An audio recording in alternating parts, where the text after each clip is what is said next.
Vamos lá. E se existisse uma única teoria da conspiração que tenta conectar bem absolutamente tudo?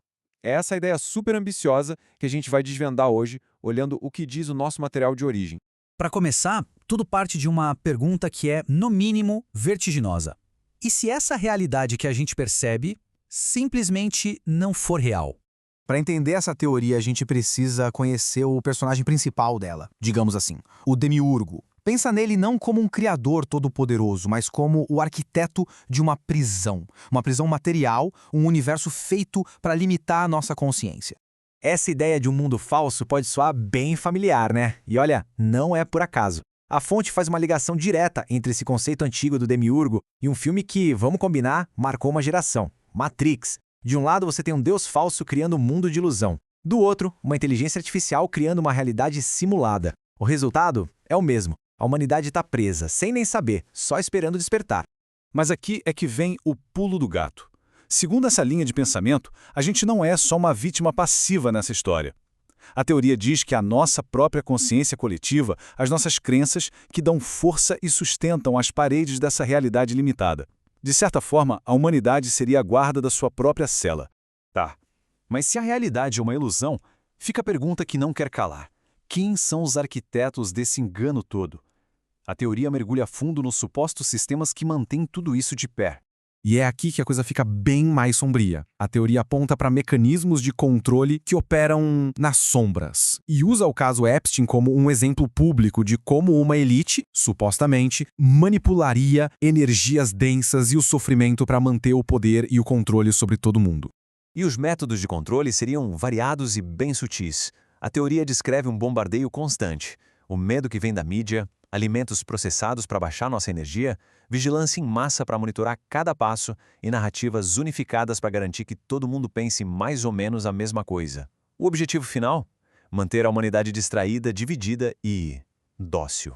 Grandes eventos históricos também são vistos com outros olhos. O 11 de setembro, por exemplo, é apresentado não como um simples ataque, mas como algo orquestrado. A teoria aponta para certas anomalias que, segundo ela, não batem com a história oficial. Coisas como negociações gigantes na bolsa, apostando na queda das companhias aéreas dias antes, respostas oficiais que demoraram demais e, claro, o grande mistério do edifício 7, que desabou sem ter sido atingido por avião nenhum. E no topo dessa pirâmide de controle, bom, aí a teoria vai bem longe. Os arquitetos finais não seriam humanos. A fonte cita textos gnósticos antigos para afirmar que a Terra teria sido, entre aspas, sequestrada por uma raça interdimensional de entidades reptilianas, os arcontes, que manipulam tudo por trás dos panos. Mas essa suposta rede de controle não estaria presa no passado, não. A teoria projeta essa ilusão lá para o nosso futuro, dizendo que a tecnologia é a próxima fronteira para aprisionar a consciência. Pensa em tecnologias como a Neuralink, por exemplo. A promessa é muito sedutora, né? Curar doenças, melhorar a mente, quase como mágica.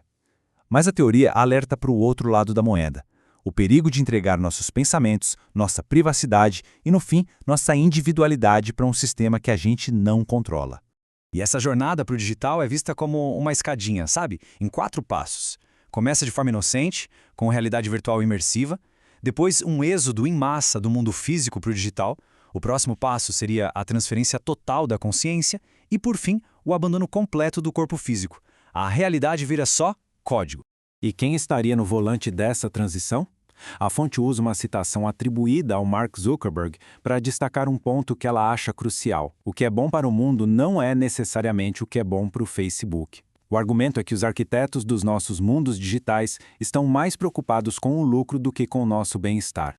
Depois de explorar toda essa teia de controle externo, a teoria dá um giro de 180 graus. E se a solução não estiver lá fora? E se a chave para tudo isso estiver aqui, dentro da gente? Vamos ver agora o caminho do despertar. E aqui está o ponto central da solução que a teoria propõe. O verdadeiro inimigo não é externo, a prisão mais forte, e por isso mesmo a chave para a liberdade seria a ilusão de separação que existe dentro da consciência de cada um de nós. Para dar um peso a essa ideia, a teoria busca apoio em trabalhos como os do Dr. Bruce Lipton, que sugerem uma ligação direta entre mente e matéria. A premissa é ousada. As nossas crenças não só moldam como a gente vê a realidade, elas poderiam, de verdade, influenciar até a expressão do nosso próprio DNA.